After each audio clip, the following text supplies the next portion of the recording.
Tem? Cadê a foto? Tem um pessoal que não acreditou não. Vou provar para você que eu sou casado com uma mulher, amém? Aí, sou casado com uma mulher. Essa é a Carol e essa é a Laura, né?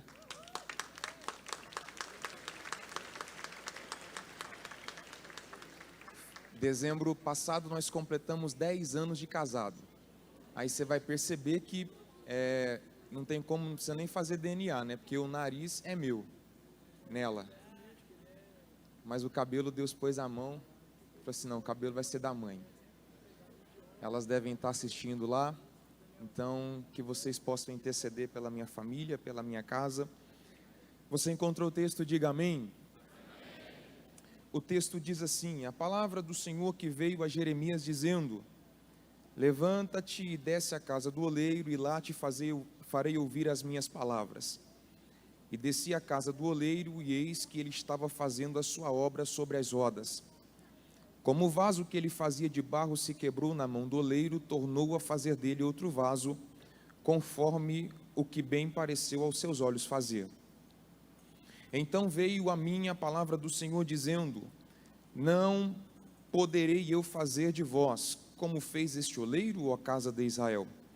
Diz o Senhor, eis que como barro na mão do oleiro, assim sois vós na minha mão, ó casa de Israel. Antes de você se assentar, diga para o máximo de pessoas aí do seu lado, diga, Deus se importa com vasos quebrados. Amém. Pode se assentar.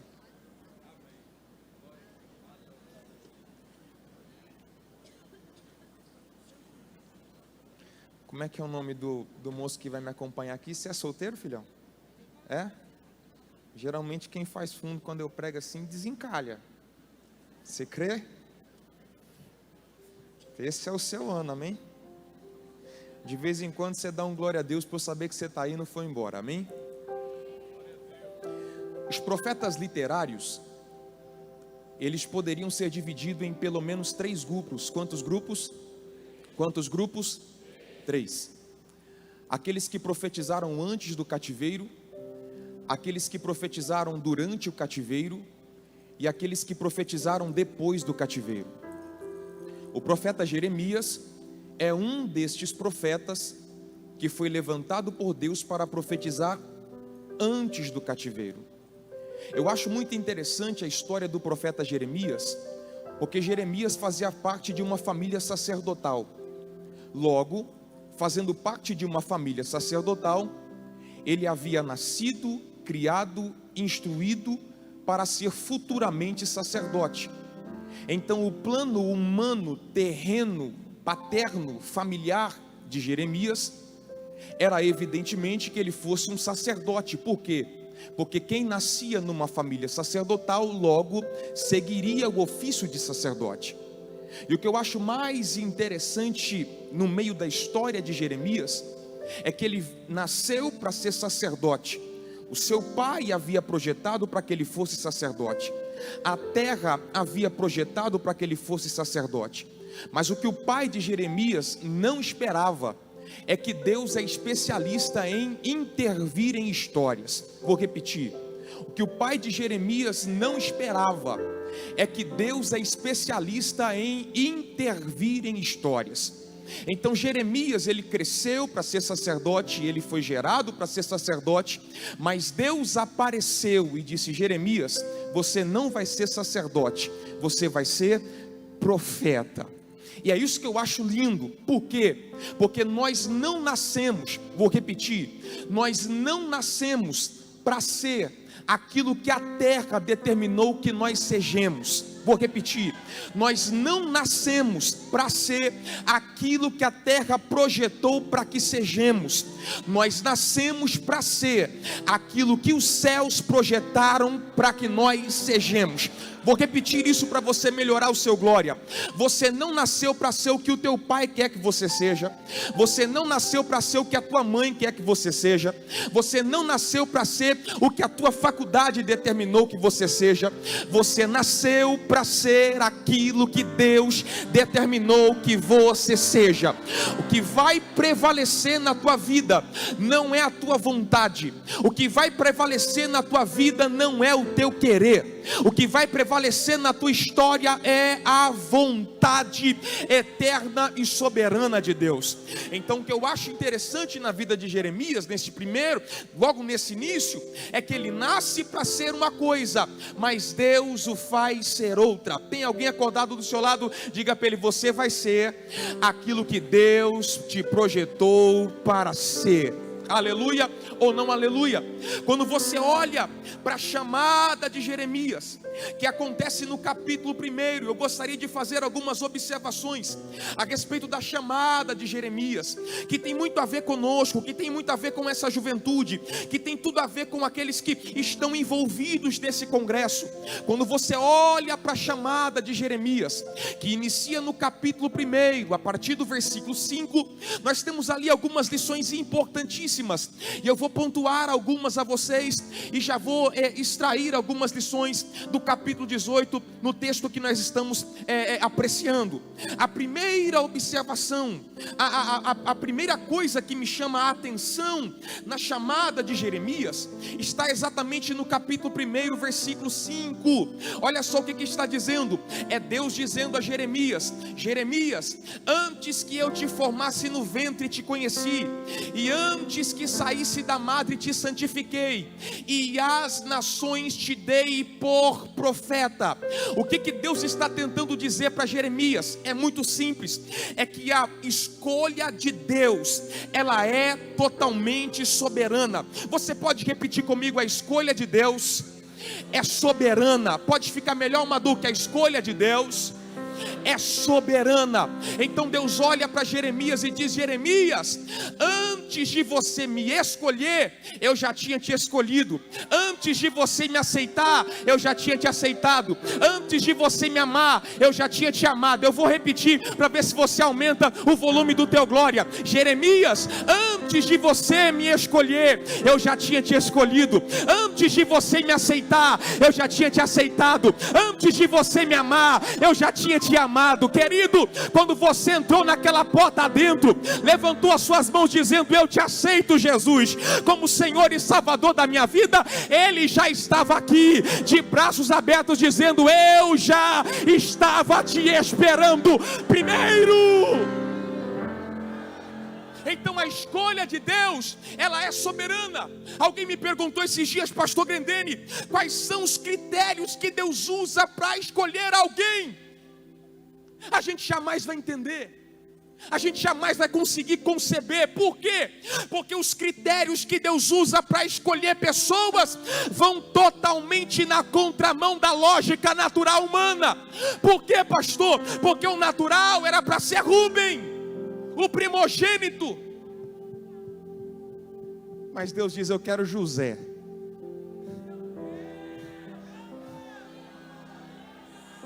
O natural, o humano, era para ser Esaú, o primogênito, mas Deus disse: não, eu não quero o primeiro, eu quero o segundo. Eu não quero o primeiro, eu quero o segundo. Eu não quero o primeiro, eu quero o segundo. Eu não quero o primeiro, eu quero o segundo. O natural era para ser Abinadab, o natural era para ser Samar, o natural era para ser Eliabe, mas Deus diz: eu não quero Abinadab, eu não quero Samar, eu não quero Eliabe, esse eu também não quero, esse eu também não quero. Será que não tem mais alguém? Porque o que eu escolhi não está aqui, o que eu escolhi está no pasto. O que eu escolhi não está aqui, o que eu escolhi está lá no pasto. O que eu escolhi não está aqui, o que eu escolhi está lá no pasto. A escolha de Deus, às vezes, ela é esquisita. A escolha de Deus, na maioria das vezes, ela foge da compreensão humana. E nesse congresso alguém deve ter perguntado: será que não tinha alguém melhor para cantar?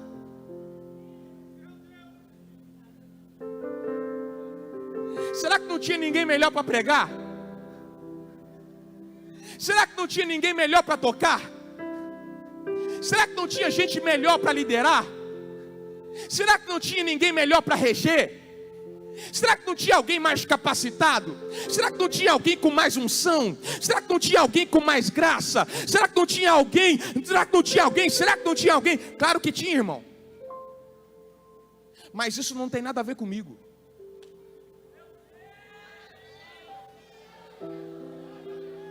Isso não tem nada a ver com quem canta. Isso não tem nada a ver com quem rege. Isso não tem nada a ver com quem toca. Isso não tem nada a ver com quem pastoreia. Eu estava quieto no meu canto, irmão.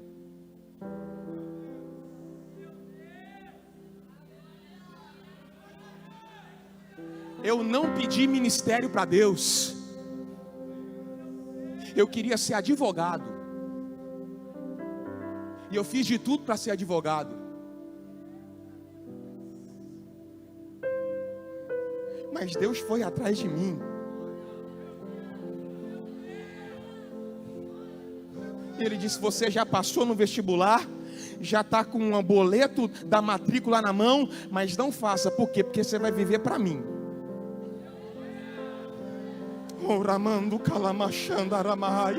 Aleluia.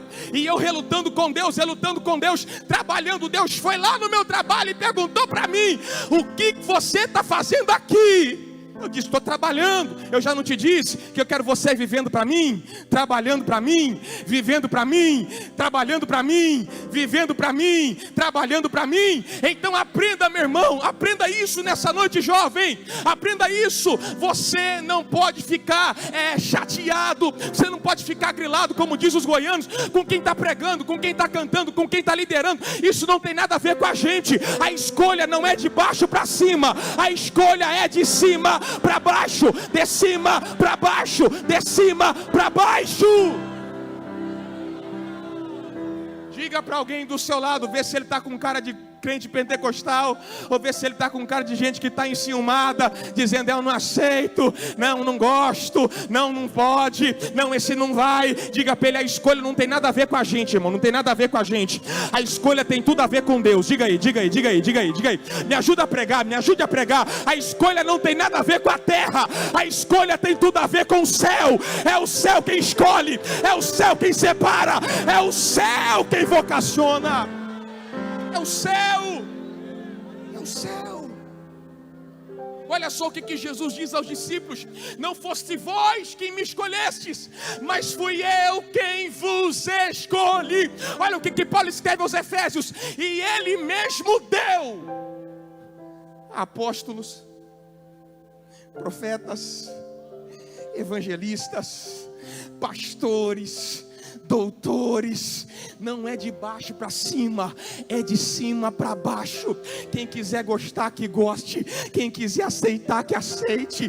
Quem quiser torcer o bico, que torça. Eu estou aqui por causa de uma escolha soberana, que veio do céu, que veio de Deus, que veio de Deus, que veio de Deus. Você pode dar um glória a Deus por essa primeira verdade? A escolha é soberana.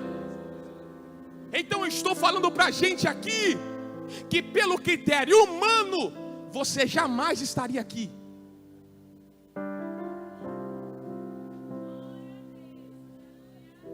Pelos critérios humanos você jamais estaria onde está, porque alguém olhou e disse: não, esse grita demais,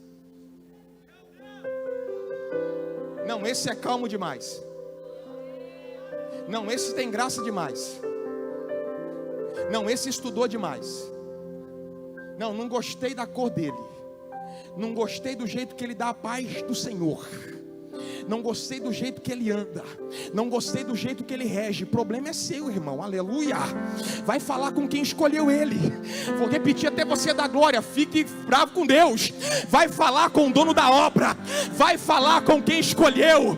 Pegue na mão desse crente aí do teu lado, pegue na mão dele, e diga: a escolha de Deus é soberana. Diga aí, a escolha de Deus, ela é soberana. Então não tem nada a ver com o teu jeito, não tem nada a ver com o teu perfil, tem tudo a ver com a vontade eterna do Pai.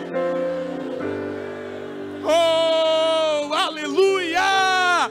Eu tenho uma uma palavra para quem é improvável. Eu tenho uma palavra para quem jamais seria escolhido. A terra te rejeitou, mas o céu te escolheu. A terra te rejeitou, mas o céu te escolheu. A terra te rejeita, mas o céu te abraça.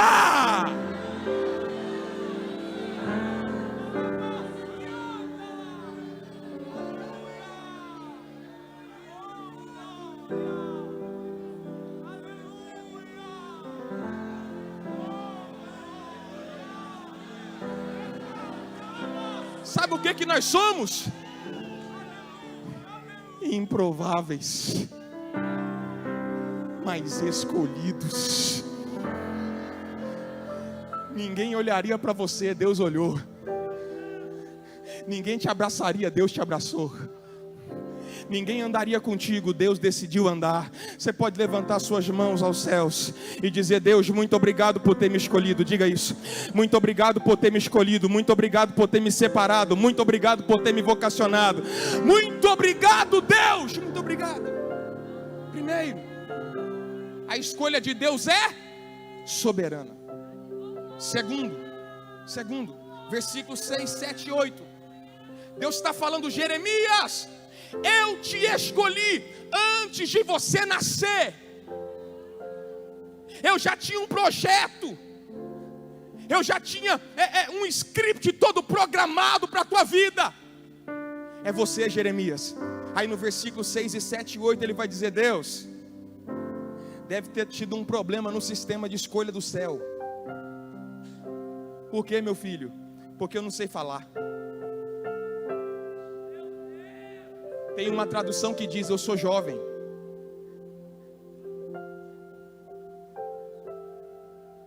Eu não sei falar, não passo de uma criança. Olha isso, olha isso, olha isso. Deus está dizendo: eu te escolhi, tenho um projeto para você. Aí Jeremias pega uma lista de desculpas e apresenta diante de Deus. Parece com alguém aqui?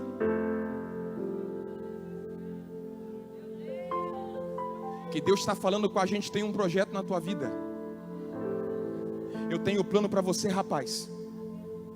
Aí a gente pega a nossa lista de desculpa e coloca diante de Deus: Deus, mas olha onde eu nasci.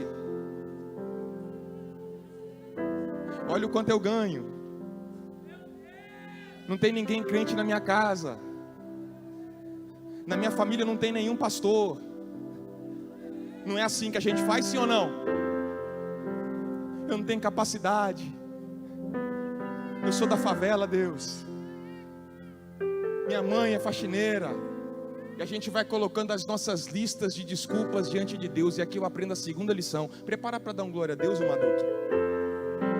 As suas desculpas não alteram os projetos de Deus. Vou repetir para esse lado aqui, ó. Vou repetir para esse lado aqui. As suas desculpas não alteram os projetos de Deus. Deus chegou para Moisés e diz: Moisés, é você. Ele disse: Deus, tem um problema na minha boca. E Deus respondeu para ele: quem é que fez a boca?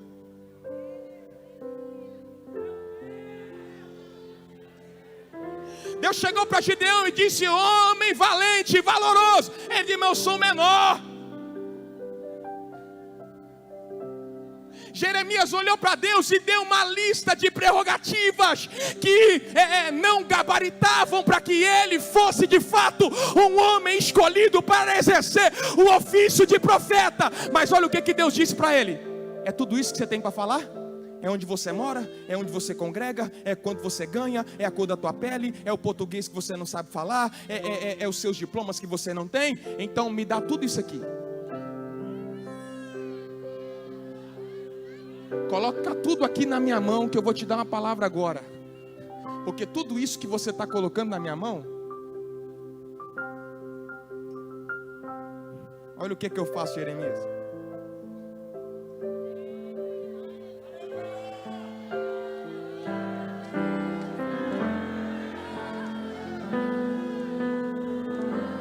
Pastor, foi isso que ele fez? Está aí no texto. Ele fez mais ou menos isso aqui que eu estou fazendo com o papel. Pegou a lista de desculpa de Jeremias e rasgou. Por quê, pastor? Olha o que está no texto. Ele vai dizer: não digas, não passo de uma criança.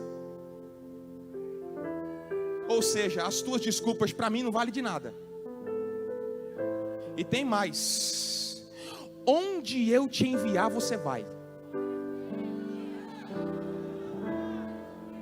Tudo que eu te mandar falar, você vai falar. Agora olha o versículo 8: não temas diante deles. Por quê? Porque eu sou contigo para te livrar, diz o Senhor. As tuas desculpas não alteram os planos do seu Deus. Os planos de Deus continuam de pé, inalterados, inamovíveis, continuam de pé. O que Jeremias precisava aprender? Que Deus não depende do que eu tenho para realizar o que Ele quer. Vou repetir: Deus não depende do que você tem para realizar o que Ele quer. Em outras palavras, ele estava dizendo: Deus, mas eu sou tão limitado. E daí, Jeremias? Eu sou Deus ilimitado. Deus, mas eu sou fraco, tá? É isso mesmo, você é fraco, mas eu sou forte. Mas Deus, eu não posso. Você não pode, mas eu posso. Mas Deus, eu não tenho poder. É verdade, você não tem poder, mas eu tenho poder. Mas Deus, eu não posso abrir porta. É verdade, você não abre porta, mas eu tenho a chave que abre porta. E a porta que eu abro, ninguém fecha. A que eu fecho, ninguém abre. Tem alguém entendendo a palavra? Jogue a mão lá em cima. As tuas desculpas não alteram os projetos de Deus. É com você. Alguém veio para ouvir apenas isso. Deus não errou quando te escolheu. Ele conhecia todas as suas limitações quando falou com você. Ele sabia exatamente onde você morava, onde você congregava, o quanto de capacidade você tem. Até os fios do cabelo da sua cabeça já estavam todos contados. Ele já sabia de todas as suas prerrogativas, mas nada disso impediu dele apontar para você e diz: vou te levantar, vou te usar, vou te encher, vou te usar, vou te encher. Meu Deus, tem gente sentada lá em cima. Eu estou pregando pessoal aqui só embaixo, aí em cima, em nome de Jesus. Receba aí também. Deus não errou quando escolheu vocês. E eu acho que tem gente aqui atrás também. Ei, vocês que estão aí atrás, Deus não errou quando escolheu vocês. As suas desculpas hoje vão todas para a lata do lixo.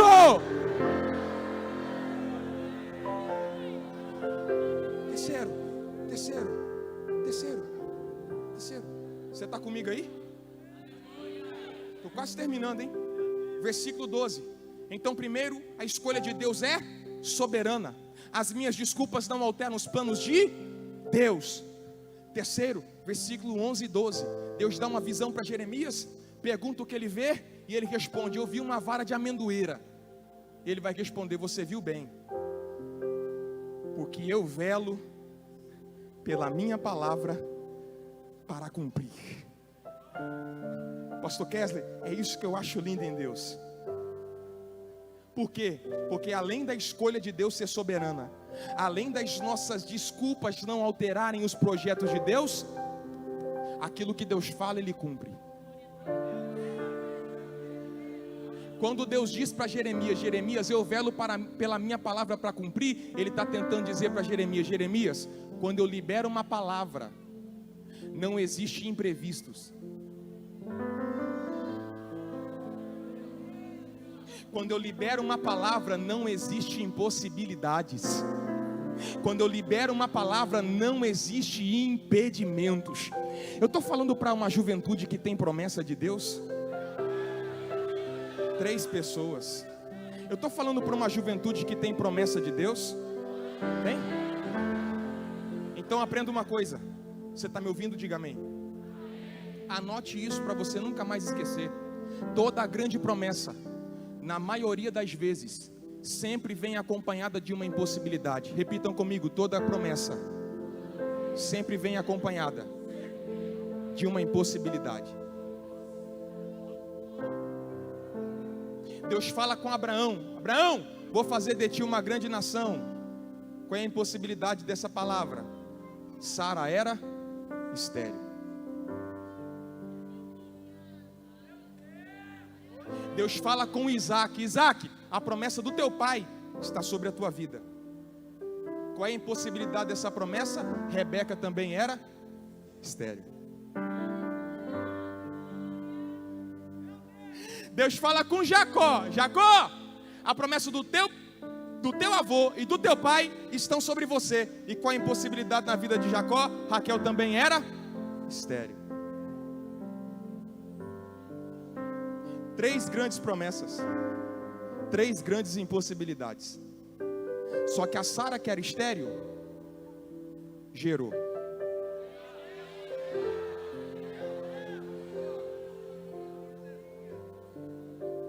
A Rebeca, que era estéril, gerou.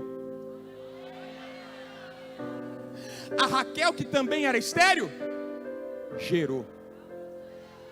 Quem aqui quer saber por quê? 3 pessoas. Por vocês eu vou falar. Porque não existe esterilidade que consiga bloquear uma palavra que sai da boca de Deus. Esse pessoal aqui está mais animado que esse, hein?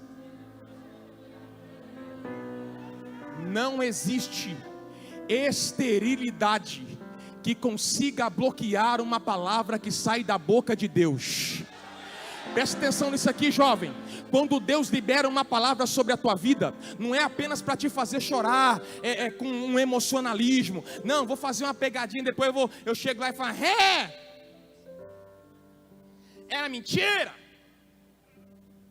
Eu só queria te fazer chorar. Não. Quando Deus abre a boca para falar alguma coisa, irmão, acredite, é coisa séria.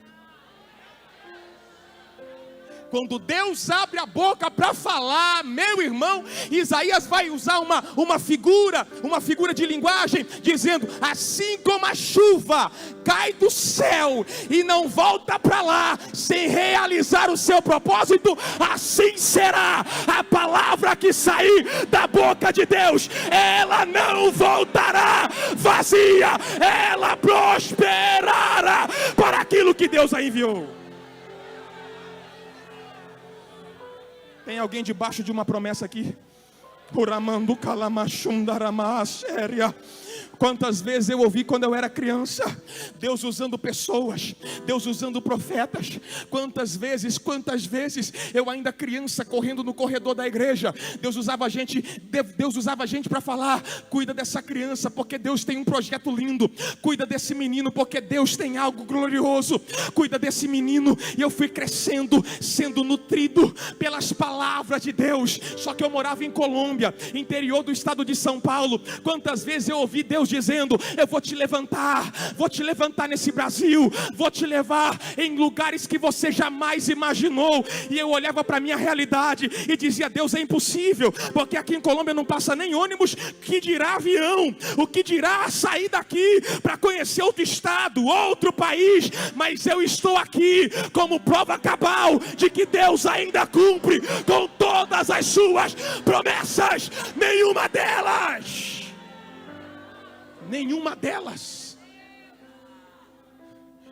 delas vai voltar vazia. Aquilo que Deus falou vai acontecer. Lembra quando Gabriel visitou Maria? Lembra? Quem lembra? Lucas 1,36, lembra? Ele chega para ela e diz: Maria, você vai gerar um filho pelo poder do Espírito. Ela deve ter dado uma coçada na cabeça. Pensei: como é que vai ser isso? Porque isso não é normal. Isso é impossível. Aí o anjo vai falar assim, ó, a tua prima Isabel, lá nas montanhas,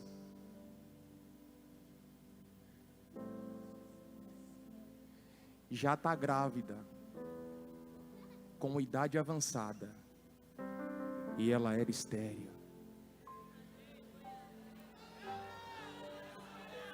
Três pessoas pegaram, vou dizer de novo. O anjo está aqui falando com Maria de um negócio assim, impossível de acontecer, entendeu? Uma mulher ficar grávida sem comungar com um homem, sem ter relacionamento com um homem, e ela está dizendo assim: como é que vai ser isso, seu Gabriel? Isso é impossível, em outras palavras, é impossível. Então, lá nas montanhas, sabe aquela tua prima Isabel que não podia gerar e já estava em idade avançada? Ela já está grávida, de 6 meses. Pastor, eu não entendi. O que o anjo está tentando dizer é simples. O mesmo Deus que fez aqui, vai fazer aqui. Essa parte aqui eu achei que você ia pular dessa cadeira, irmão. Sabe o que o anjo está dizendo? Para Maria, o mesmo Deus que operou lá nas montanhas, opera aqui embaixo também. Ou seja, o mesmo Deus que tem cumprido promessa na minha vida, na vida desse irmão que está aí do teu lado, vai cumprir na sua também. Diga aí, diga aí. Diga para alguém do seu lado, o mesmo Deus que tem cumprido promessas na minha vida, vai cumprir na sua. Diga. Depois que você receber a palavra, não fica calado não, irmão, olhando assim com o olho seco. Dê um glória a Deus. Por quê? Porque nós servimos um Deus que nenhuma impossibilidade é capaz de neutralizar uma promessa que sai da boca de Deus. Não vai parar. Aleluia. Aí Deus manda o profeta descer à casa do oleiro. E a minha proposta nessa noite é muito simples. Depois dessa introdução, a minha proposta hoje é simples. Responder pelo menos 2 perguntas no texto. Quantas perguntas? Quantas? Primeira pergunta, por que o vaso quebrou? Segunda pergunta, onde o vaso quebrou? Poxa, pastor, o senhor vai gastar o seu cartucho na primeira oportunidade em Uberlândia, no Maduc, para pregar um negócio tão simples e tão óbvio assim?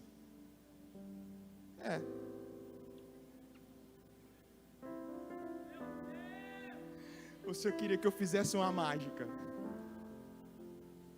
Shazam! Uau, meu Deus, que Bíblia é essa que ele está lendo, irmão? Se você quer me deixar triste, é sempre falar assim: pastor, esse negócio que você está pregando não está na minha Bíblia não. Então é heresia, irmão. Que Bíblia é a sua, pastor? É igual a sua, irmão. Aleluia ou não aleluia? Está aí no texto. É simples e óbvio. Amém? Primeira pergunta, por que o vaso quebrou? Está aí no texto. Mas o vaso que ele fazia de ouro,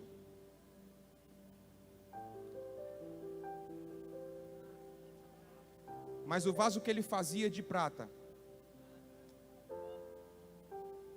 mas o vaso que ele fazia de pedras preciosas,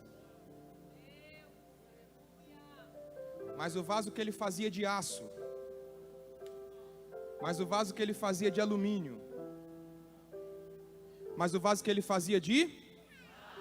Por que o vaso quebrou? Fala comigo, Maduque. Por que o vaso quebrou? Porque era de... Uai, pastor, é óbvio. É tão óbvio que a gente não pratica isso. E eu vou mostrar para você que a gente não pratica. O vaso quebrou porque era de... Isso aqui é chovendo molhado. Barro fala do quê? Das nossas limitações. Barro fala do quê? Das nossas imperfeições. Barro fala do quê? Da nossa humanidade. E sabe por que eu amo ler a Bíblia, falar a respeito da Bíblia e pregar sobre a Bíblia? Porque a Bíblia é como um mosaico feito de cacos. Homens e mulheres de barro. Cada personagem que você estudar, no final de tudo você vai concluir: era de barro. Estude a história de Abraão, o pai da fé, barro. Estude a história de Isaac, o filho da promessa, barro. Estude a história de Jacó, o homem que lutou com Deus, barro. Estude a história de Moisés, o homem que falava com Deus face a face, barro. Estude a história de Josué, um grande guerreiro, barro. Estude a história de Davi, o homem segundo o coração de Deus, barro. Estude a história de Salomão, o homem mais sábio da história, barro. Estude a história de Elias, o homem que orou e fogo caiu do céu, Barro, estude a história de Eliseu, o homem da unção dobrada. Barro, barro, barro, barro, barro, barro, barro, barro, barro, barro, barro, barro. O que Deus me trouxe aqui para lembrar é que você é feito de...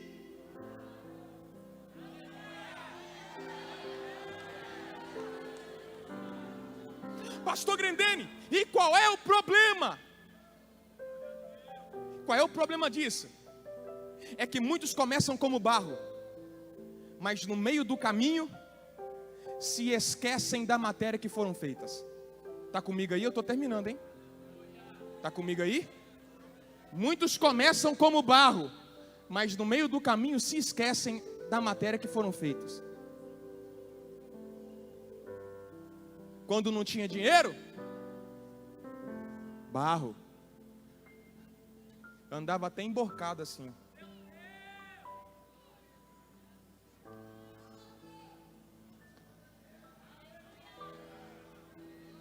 Oh, eu sou digno não, sou digno não. Sou digno não. Aí Deus te enriqueceu. Deus te prosperou. Agora,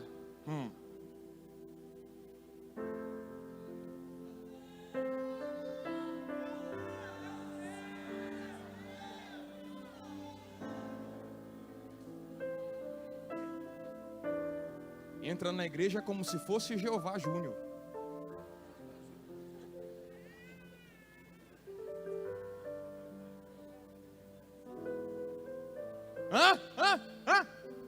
Quando era diácono, lembra? Quando você era diácono, que o senhor pastor fala assim: pega água para mim. Oh, tá aqui, chefe, tá aqui, chefe. Tá aqui, chefe, eu sou de barro, viu? Aí te consagrou a presbítero. Aí você virou um presbicho.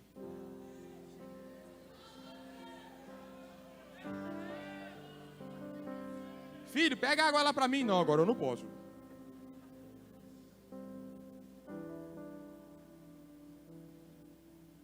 Lembra quando ninguém te conhecia? Humildade, simplicidade. Mas aí Deus foi cumprindo as promessas da tua vida, não pelos seus méritos, não porque você é bom, não porque você era capaz. Está entendendo? Porque você fez de tudo para fugir disso. Você fez tudo para se esquivar disso. Mas Deus insistiu, não desistiu, foi atrás de você, te levantou, e agora, nariz empinado.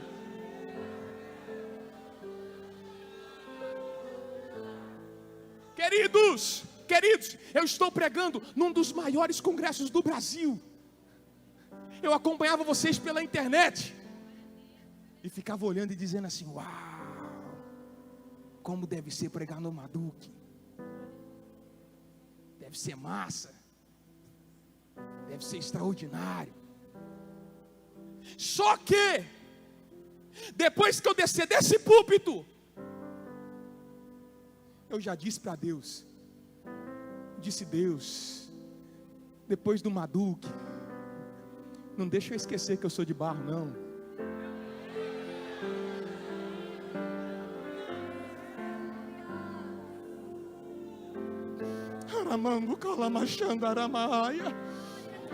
Deus te trouxe aqui para te lembrar. Lembrar do que, pastor? Você prega muito, é verdade, mas é de barro. Você canta muito, é verdade, mas é de barro. Você tem muito talento, é verdade, mas é de barro. Você tem muita capacidade, mas é de barro. É de barro, é de barro, é de barro. Quem pode levantar a mão e adorar a Deus? O que eu estou tentando dizer a vocês nessa noite é que o fato de você ter um talento não te dá o direito de pisar em quem está do teu lado. Quando nós esquecemos a nossa verdadeira essência, a gente não se importa com quem está do lado. Então, a partir de hoje, quando você receber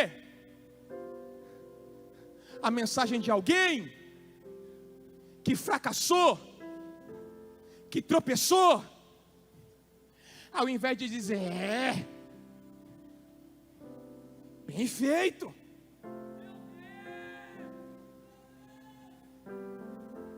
é assim que a Bíblia manda a gente fazer? Aquele que está em pé, solta foguete. Aquele que está em pé, pisa no outro. O que a Bíblia diz? Aquele que está em pé, cuida. Quando, escute isso. Quando eu tenho consciência da matéria que eu sou feito, eu não solto foguete quando alguém cai. Porque eu vejo alguém caído e eu não celebro. Por quê? Porque eu tenho consciência da minha matéria. E eu olho para alguém que caiu e diz, Deus tem misericórdia, porque amanhã pode ser eu.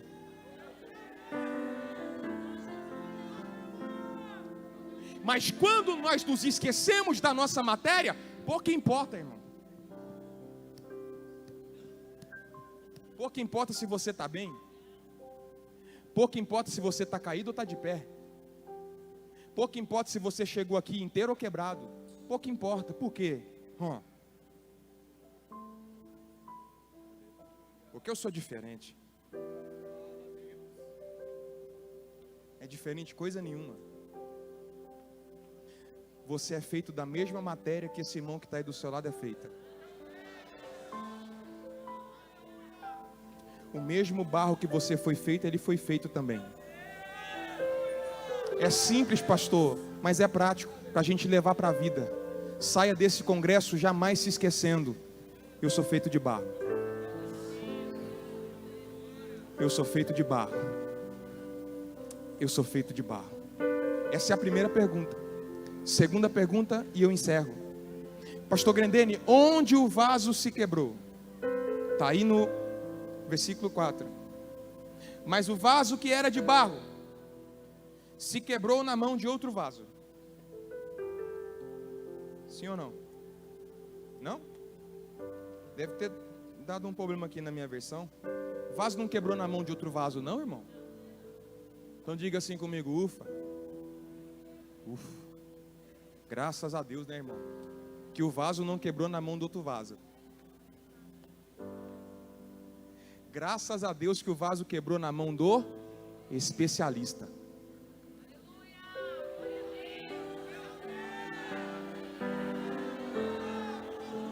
Aleluia! Quando eu li isso, eu glorifiquei a Deus. Por quê? Porque o vaso não estava na mão de outro vaso. Vou repetir, o vaso não estava na mão de outro vaso. Vou repetir, o vaso não estava na mão de outro vaso. O vaso estava na mão do especialista. Por quê? Isso faz toda a diferença. Porque se o vaso quebra na mão de outro vaso, vaso não conserta vaso.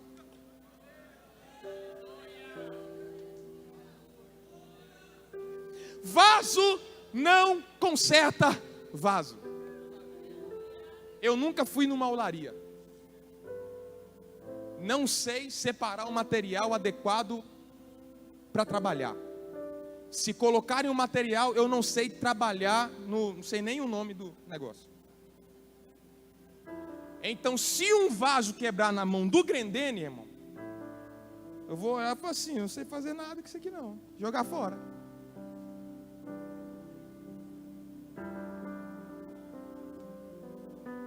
Não é assim que essa sociedade faz? Não existe homem que consiga consertar o ser humano. Pai não conserta filho, filho não conserta pai, marido não conserta mulher, mulher não conserta marido, líder não conserta liderado, liderado não conserta líder.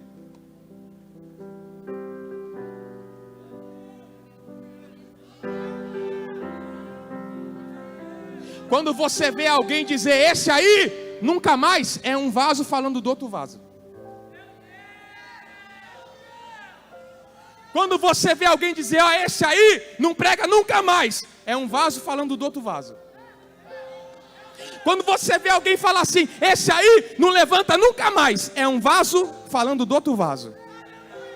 Mas tem um outro lado da história, a ótica do especialista. Vou repetir.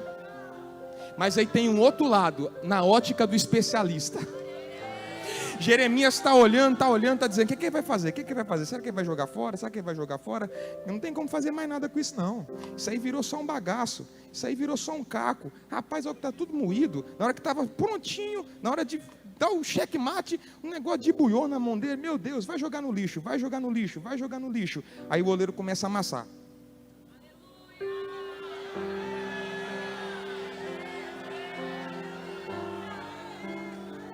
Jeremias está olhando, meu Deus, ele vai amassar para jogar fora.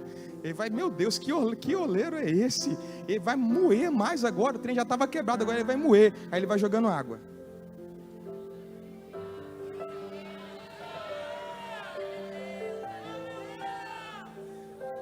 Aí a massa vai ficando homogênea novamente, aleluia. E Jeremias está olhando, e agora, o que ele vai fazer? Coloca na roda de novo, não é possível. Mas não é possível que tinha jeito. Não é possível que tinha jeito. Eu vou ficar nisso aqui até você dar um glória a Deus. Não é possível que tinha jeito. E ele começa a rodar a roda. Aleluia! Ah, nada melhor do que estar na mão do especialista. Deus te trouxe aqui para te dizer: você não está na mão do diabo. Você não está na mão do homem. Você está na mão do Deus que tem poder para te fazer de novo, para te fazer de novo, para te fazer de novo. Ele tem poder para te fazer de novo. Ele tem poder para te fazer de novo. Ele tem poder para te fazer de novo. Ele tem poder para te fazer de novo. Ele tem poder para te fazer de novo, de novo, de novo, de novo, de novo. Ele tem poder.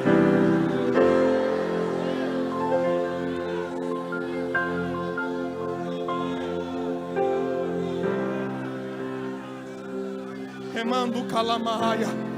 Há uma graça de Deus aqui nesse lugar. Há uma graça restauradora de um Deus que se importa. E com uma geração que vai sair daqui se importando com quem caiu, se importando com quem quebrou, se importando com quem trincou. Há uma graça de Deus restauradora. Nós sairemos daqui acreditando que é possível.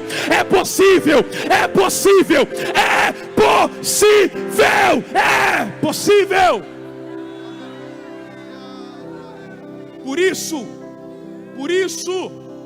Por isso, cuidado. Você está me ouvindo? Diga amém. Eu estou terminando. Por isso, cuidado,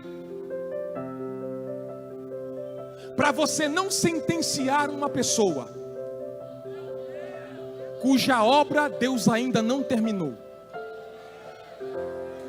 Vou repetir. Anota isso. Cuidado para não sentenciar alguém cuja obra Deus ainda não terminou. Vou repetir só mais uma vez, hein? Cuidado para não sentenciar alguém cuja obra Deus ainda não terminou. Eu sou um.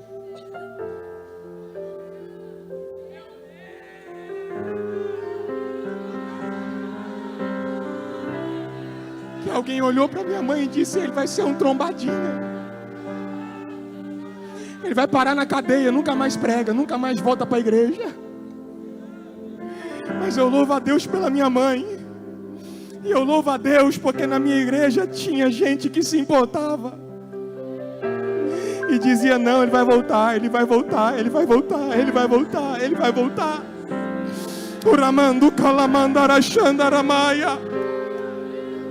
Você lembra de Elias? O homem que orou, fogo caiu do céu, matou os profetas de Baal, os profetas do poste ídolo. Subiu no monte, orou, voltou a chover. Depois, ele vai para debaixo de um pé de zimbro. e pede para morrer. Se Elias estivesse na mão de outro vaso, o outro vaso tinha dito: mata, Jeová, mata, mata, esfola, esfola, esfola, fraco, fraco, fraco. Aqui embaixo, Elias está orando para parar. Aqui embaixo, Elias está pedindo a morte. Mas lá em cima, chegou assim: Deus, estou cansado. Olha só que dicotomia, olha só. Aqui embaixo ele está dizendo: Deus, eu quero morrer, não suporto mais. Crise emocional, crise mental, estafe. E aqui embaixo ele está dizendo: Deus, eu quero a morte, eu quero a morte. Mas lá em cima, olha como Deus ouviu: Deus, eu estou cansado e estou com fome. Aí olha a resposta que Deus envia. Ele envia um anjo. Enquanto Elias estava dormindo, o anjo toca em Elias e diz: Elias, Deus ouviu tua oração. Tá, eu vou morrer? Não. Come esse pão aí cozido na brasa.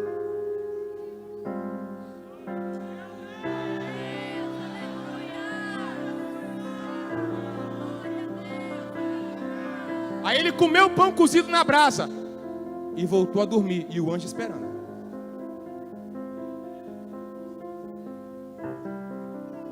Aí quando deu time, o anjo voltou para ele de novo e diz: agora já resolveu o seu problema. Você já comeu e já descansou. Agora vamos? E o texto vai dizer que o profeta que queria morrer no pé de zimbro, com a força daquela comida, caminhou 40 dias e 40 noites.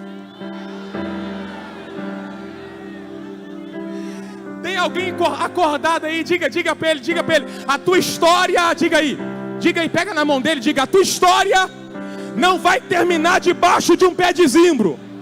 Pergunta para ele: por quê? Porque Deus se importa com você.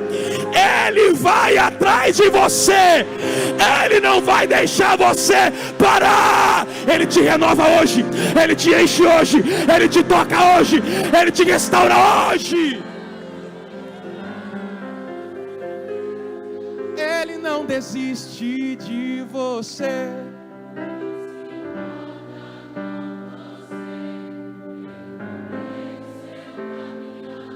Nunca vi um amor. Ele não desiste de você.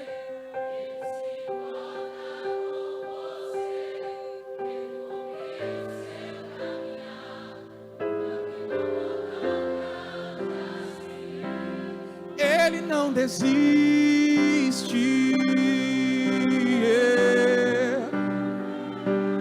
Ele não desiste.